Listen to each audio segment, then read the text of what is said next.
ఓం గం గణపతయే నమః. ఓం జ్ఞానానందమయం దేవం నిర్మలస్ఫటికాకృతిం ఆధారం సర్వవిద్యానాం శ్రీ హయగ్రీవముపాస్మహే.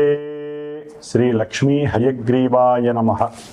జ్ఞానసిద్ధిని వీక్షిస్తున్నటువంటి ప్రేక్షకులందరికీ కూడా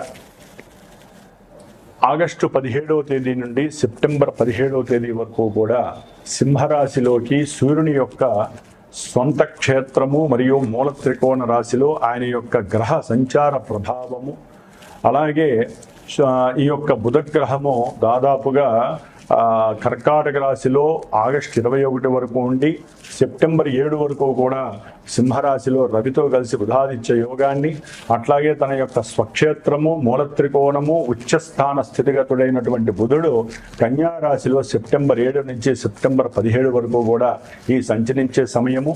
శుక్రుడు సెప్టెంబర్ 2వ తేదీ వరకు కూడా నీచ స్థితిలో కన్యా రాశిలో ఉండి తులారాశిలో తన యొక్క స్వక్షేత్రంలో వచ్చినప్పుడు విశేషమైనటువంటి యోగాలని, అట్లాగే కుజ భగవానుడు ఈ నెల రోజులు సెప్టెంబర్ 17 వరకు కూడా విశేషంగా మిథున రాశిలోనే సంచరిస్తూ, మరి గురుడు చూస్తే ఆయన ఆశ్లేష నక్షత్రంలోకి మారి కర్కాటక రాశిలోను, కేతు ఏమో సింహరాశిలోను, కుంభరాశిలో రాహువు, మీనరాశిలో వక్రీగత శని ప్రభావము. ఈ యొక్క గ్రహాల యొక్క సంచారం వలన మేషాది మీనరాశి పర్యంతం ఏ విధమైనటువంటి గ్రహ సూచికలు కలుగజేస్తాయి, ఏ విధమైనటువంటి శుభాలు లేకపోతే ఇబ్బందులు కలుగజేస్తాయి తెలుసుకునే ముందు ఇప్పుడు ఈ మాసంలో జరిగేటటువంటి విశేష పండుగల యొక్క విశిష్టతలు, అట్లాగే నా యొక్క జ్ఞానసిద్ధి క్షేత్రపీఠంలో ఏ సమస్యల వలన, ఏ ఇబ్బందుల వలన, ఏ గ్రహాల వలన ఏ రకమైనటువంటి పూజలు నేను ఆచరిస్తున్నానో తెలుసుకునే ప్రయత్నం చేసి ఆ తదుపరి మీ యొక్క రాశి గ్రహ ప్రభావాన్ని వినడానికి ప్రయత్నం చేయండి. డైరెక్ట్గా మనం రాశి ఫలితాలు, గ్రహ ఫలితాలు వినటం వలన మానసికంగా బుద్ధిపరంగా ఎన్నో దోషాలు ఆ గ్రహాలు మనకు కలుగజేస్తాయి. కాబట్టి ముందు శుభకరమైనటువంటి శుభపరమైనటువంటి విషయ పరిజ్ఞానాన్ని తెలుసుకొని వాటిని ఆచరించడానికి అందరూ ప్రయత్నం చేయండి. జ్ఞానసిద్ధిని వీక్షిస్తున్నటువంటి ప్రేక్షకులందరికీ కూడా శ్రావణ మాసం శుభాకాంక్షలు. ఈ యొక్క శ్రావణ మాసంలో మనకి గ్రహాలలో మార్పే కాకుండా మరి ఈ ఆగస్టు 14వ తేదీ నుండి కూడా, అంటే దాదాపుగా 13వ తేదీ నుండి కూడా విశేషమైనటువంటి శ్రావణ మాసం పండుగలు ప్రారంభం అవుతున్నాయి. శ్రావణ మాసంలో 14వ తారీఖున మొదటి శుక్రవారం ప్రారంభమై 21 రెండవ శుక్రవారము, శ్రావణ పౌర్ణమి 28వ తేదీ. ఆ విధంగా 5 శుక్రవారాలు, 4 సోమవారాలు, 4 శ్రావణ మంగళవారాలు చాలా విశేషమైనటువంటి ప్రాధాన్యత స్త్రీమూర్తులకి సంబంధించినటువంటిది. దాని వలన మాంగళ్య సౌభాగ్యము, అఖండ అష్టైశ్వర్యాలు, సత్సంతాన వృద్ధి, కుటుంబ వంశ వృద్ధి కలుగుతుంది.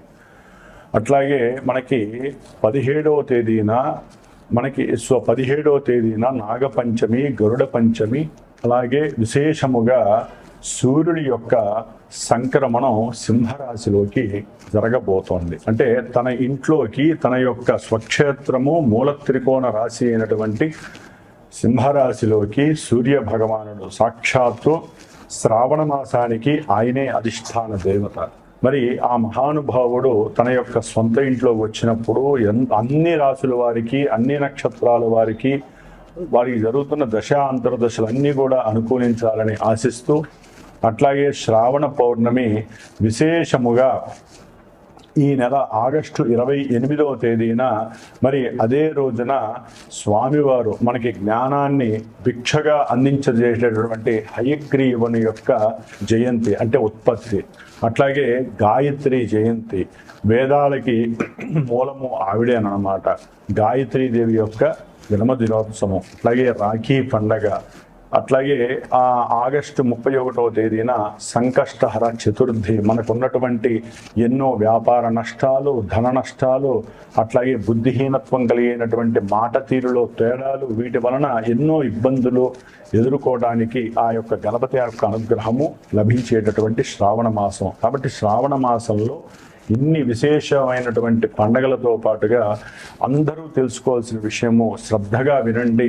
ఎందుకంటే మేషాది మీనరాశి పర్యంతం విషయ పరిజ్ఞానం ఒకటైతే గనక అసలు మనకి అంతరిక్షంలో ఏం జరుగుతుందో తెలియకుండా ఎంతసేపటికి భూలోకంలో మన రాశిది, మన నక్షత్రం ఇది, మనకి ఈ బాధలు జరుగుతున్నాయి అని కాకుండా ఏ గ్రహం వలన ఏ సమస్యలు కలుగుతాయి, వాటికి ఏదైనా పరిష్కారం ఆచరిస్తే శుభం జరుగుతుందా అని ముందుగా మనం అందరం కూడా ఆలోచించాల్సినటువంటి విషయం. ఈ యొక్క ఆగస్టు 2వ తేదీన కుజుడు వృషభ రాశిలోంచి మరి మిథున రాశిలోకి శత్రుక్షేత్రంలోకి ఆయన మారినటువంటి రోజు. ఆయన ఆగస్టు 12వ తేదీ అమావాస్య రోజున మరి పాప నక్షత్రమైనటువంటి రాహు నక్షత్రం ఆరుద్ర నక్షత్రంలోకి ప్రవేశిస్తాడు. అట్లాగే రాహుగ్రహము ఆగస్టు 2వ తేదీన అదే కుంభరాశిలో ఉంటూ తన యొక్క సొంత నక్షత్రమైనటువంటి శతభిష నక్షత్రంలోంచి ధనిష్ట నక్షత్రం, పాప నక్షత్రము, శత్రు నక్షత్రమైనటువంటి కుజ నక్షత్రంలోకి మార్పు జరిగింది. అంటే ఇక్కడ మిథున రాశిలో ఉన్నటువంటి కుజుడు కూడా గోత్రనామాదులు తెలియజేసి కుజరాహుల యొక్క దోష పరిహారార్థమై, అట్లాగే దంపతుల యొక్క అనుకూలత కోసమై, సత్సంతాన యోగ్యత కోసము, విశేషంగా భూమి, గృహము వీటికి సంబంధించినటువంటి దోష పరిహారార్థమై నేను ప్రత్యేకించి ఆగస్టు 15వ తేదీ నుండి కూడా శని భగవంతుడికి అట్లాగే కుజరాహులకి సంబంధించినటువంటి శుక్రుడికి సంబంధించినటువంటి దోష పరిహారార్థమై సుబ్రహ్మణ్యేశ్వర స్వామి యొక్క ప్రీతికరమైనటువంటి సర్పసూక్త జపాన్ని, శనికి సంబంధించినటువంటి విశేషమైన శని జపాన్ని, మన్యుసూక్త జపాన్ని, అట్లాగే రాహు వల్ల కలిగేటటువంటి సమస్యలు, భయము, భ్రాంతులకి సంబంధించి దుర్గా సూక్త జపాన్ని ఆచరిస్తూ దాదాపుగా సెప్టెంబర్ 4వ తేదీ వరకు కూడా ఇది జరిగే అవకాశం ఉంటుంది. తరువాత కుక్కే సుబ్రహ్మణ్యేశ్వర స్వామి దగ్గరికి వెళ్ళి ఈ 18 రోజులు ఎవరి పేరు మీద అయితే కనుక స్వామివారు అంటే చిన్న సుబ్రహ్మణ్యేశ్వర స్వామి వారి యొక్క పంచలోహ విగ్రహాన్ని ఆయనకి అభిషేకం చేసి ఆరాధన చేసి దారాదత్తం చేస్తాము. ఆ యొక్క రక్షని స్వామివారి దగ్గర పూజ చేసి కుకే సుబ్రహ్మణ్యేశ్వర స్వామి దగ్గర ఎవరైతే గోత్రనామాలు నాకు ఇచ్చి నేను 18 రోజులు వారి యొక్క శ్రేయస్సు కోసము, సంతానం కోసము, గృహయోగ్యం కోసము ఏవైతే కోర్టు సమస్యల వలన ఇబ్బందులు పడుతున్నారో అవన్నీ నిర్వీర్యం కావడానికి, మీకు స్వలాభం కలగటానికి, ఆరోగ్యవంతులే ఉండటానికి నేను చేసే ఈ ప్రయత్నంలో ఎవరైతే సహకరిస్తారో వారికి ప్రత్యేకించి హోమం చేసి ఆ హోమద్రవ్యాన్ని పంపిస్తాను. ప్రతిదీ కూడా మీ అందరికీ అప్డేట్ ఉంటుంది నేను చేసే ప్రతి పూజ కూడా. కాబట్టి ఎవరైనా పాల్గొనదలిచిన వాళ్ళు ఉంటే ఈ నెల రోజులు విశేషంగా మీ ఇళ్లలో మీరు వ్రతాలు, నోములు చేసుకుంటూ పూజలు చేసుకుంటూ, కుదరనటువంటి వాళ్ళు జాతకంలో సమస్యలు బాగా ఎక్కువయ్యి మంత్రబలాన్ని, అట్లాగే యంత్రబలాన్ని, తంత్రబలాన్ని కావలసిన వాళ్ళు, అట్లాగే హోమ బలాన్ని హోమం చేసుకోవాలంటే విశేషమైనటువంటి ఖర్చు అవుతుంది. అదే మన పీఠం తరపున, జ్ఞానసిద్ధి క్షేత్రపీఠం తరపున నేను అందరికీ అందుబాటులో ఉండాలి అనే ఉద్దేశంతో నా యొక్క స్వయం ప్రతిభతో, స్వయం శక్తితో నేను ఆచరిస్తూ నలుగురు బ్రాహ్మణ చేత ఆచరింపజేస్తూ ఈ యొక్క కార్యక్రమం ద్వారా మీ అందరికీ ఎవరైతే చేయించుకుంటారో వారందరికీ స్వలాభం కలిగేటట్టుగా చేస్తాం. మరి ఈ యొక్క ఆగస్టు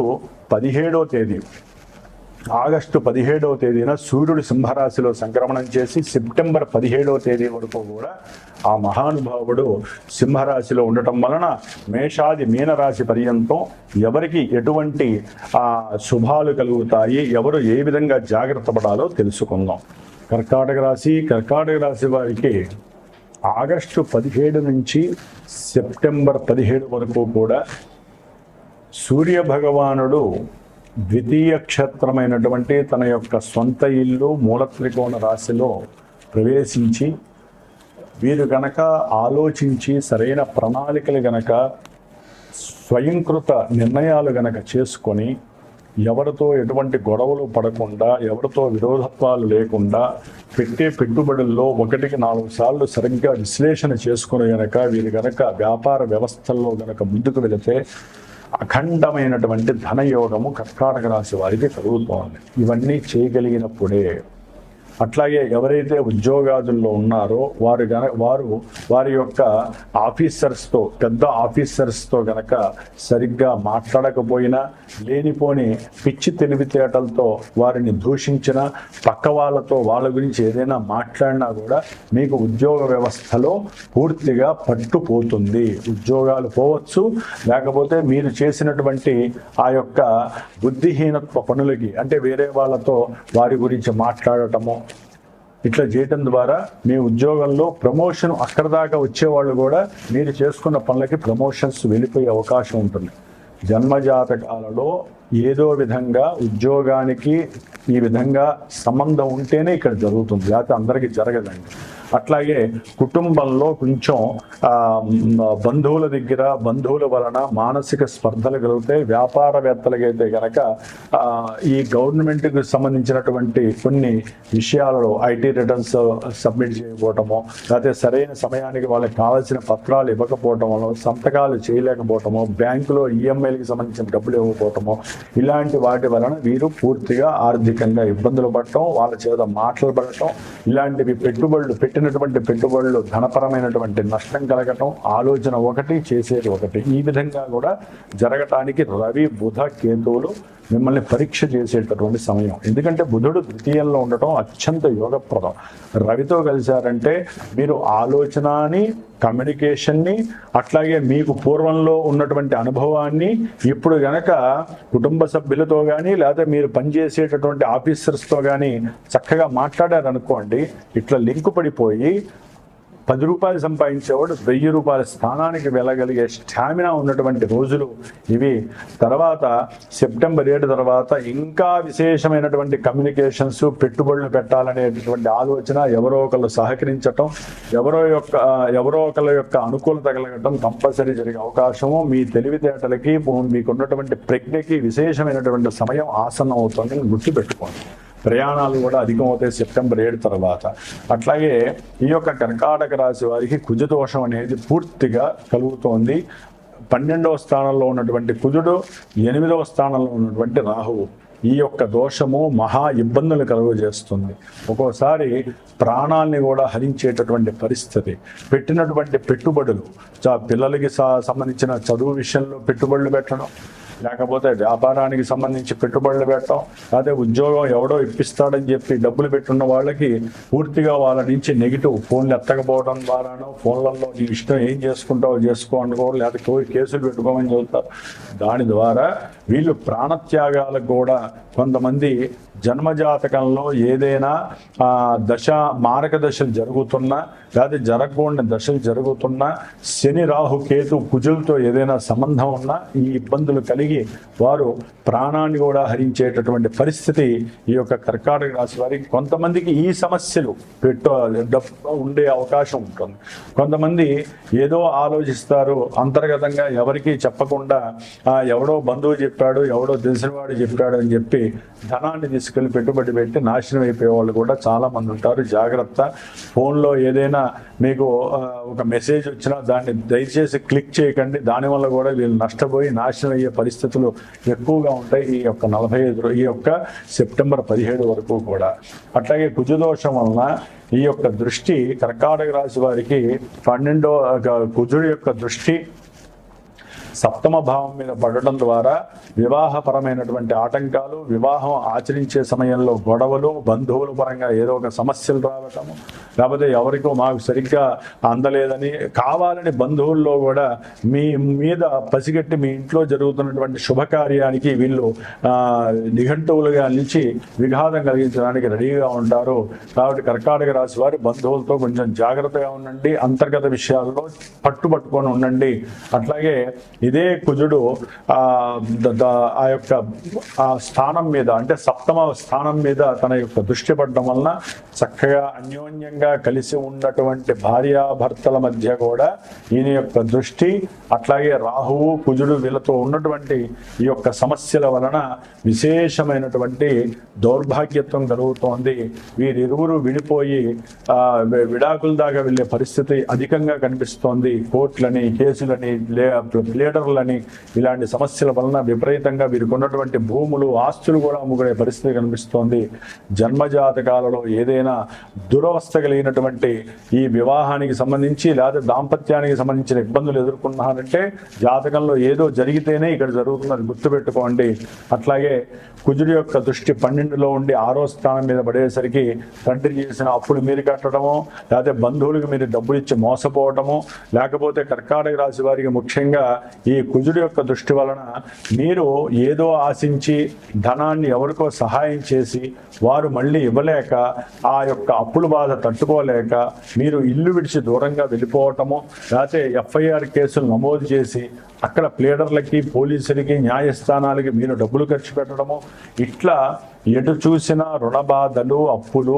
అట్లాగే కర్కాటక రాశి వారికి ఆ భార్యాభర్తల మధ్య విశేషమైనటువంటి సాంగత్యం తగ్గిపోవటం, కోర్టు గొడవలోకి వెళ్ళటం, ముఖ్యంగా భూ సమస్యలు గృహ సమస్యలు అమ్మేటటువంటి విషయాలలో అంటే పూర్వార్జితానికి కానీ లేకపోతే మీరు సంపాదించుకున్నటువంటి ఆ ఆస్తులు ఏవైనా ఉంటే అవి అమ్మటానికి కూడా మధ్యవర్తులు మిమ్మల్ని మోసం చేసి ధనపరంగా నష్టపరచటము, వాళ్ళని నమ్మి మోసపోవటము, ఇలాంటివి ఎన్నో ఇబ్బందులు ఈ యొక్క గ్రహాల వలన జరుగుతాయి. ఏ గ్రహస్థితి మీకు అనుకూలంగా లేదు, ఒక్క శుక్రుడు మాత్రము మీకు అనుకూలంగా ఉన్నాడు. ఎప్పుడు సెప్టెంబర్ 3 తర్వాత చక్కగా గృహయోగం కలుగుతుంది, విద్యార్థులకి అఖండమైనటువంటి విద్యాయోగం కలుగుతుంది, వాహన యోగం కలుగుతుంది.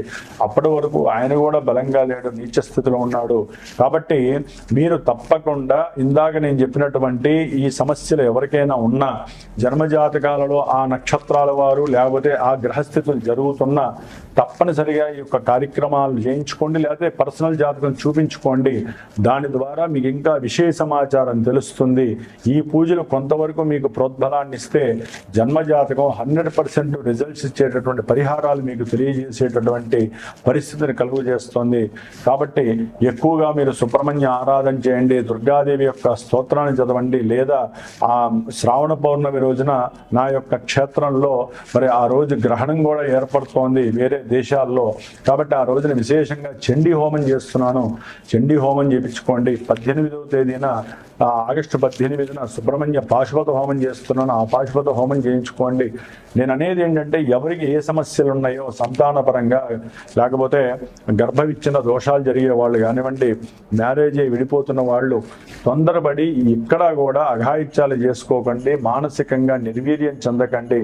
చక్కగా అనుకూలమైనటువంటి ఈ యొక్క పూజాది కార్యక్రమాలు మీరు చేసుకోండి. కుదరనటువంటి వాళ్ళు నన్ను సంప్రదించండి, నేను చేసి పెడతాను. ఆ స్వామివారు మీ ఇంటికి వచ్చారు అంటే మీకు అఖండమైనటువంటి యోగాలన్నీ సంప్రాప్తిస్తాయి. సంతానం లేని వారికి సంతానం కలుగుతుంది, కళ్యాణాల్లో ఇబ్బందులు ఉన్న వారికి కళ్యాణం కలుగుతుంది. కాబట్టి లక్ష్మీ నరసింహస్వామికి, దుర్గాదేవికి, సుబ్రహ్మణ్యేశ్వరుడికి ఎక్కువగా ఆరాధన చేయండి. మీ లైఫ్లో తిరుగు ఉండదు. ఈ యొక్క కర్కాటక మాసము కొంచెం మీకు ఇబ్బంది కాబట్టి నవగ్రహాలన్నిటికీ జపము, నవగ్రహాలన్నిటికీ తర్పణాలు, నవగ్రహ పాశుపత హోమాలు చేయించుకోవడం ద్వారా శక్తి పెరిగి మీ జన్మజాతకాలలో దోషాలున్నా అవన్నీ హరించబడేటటువంటి రోజులుగా భావించండి. ఓం నమో నారాయణాయ నమః.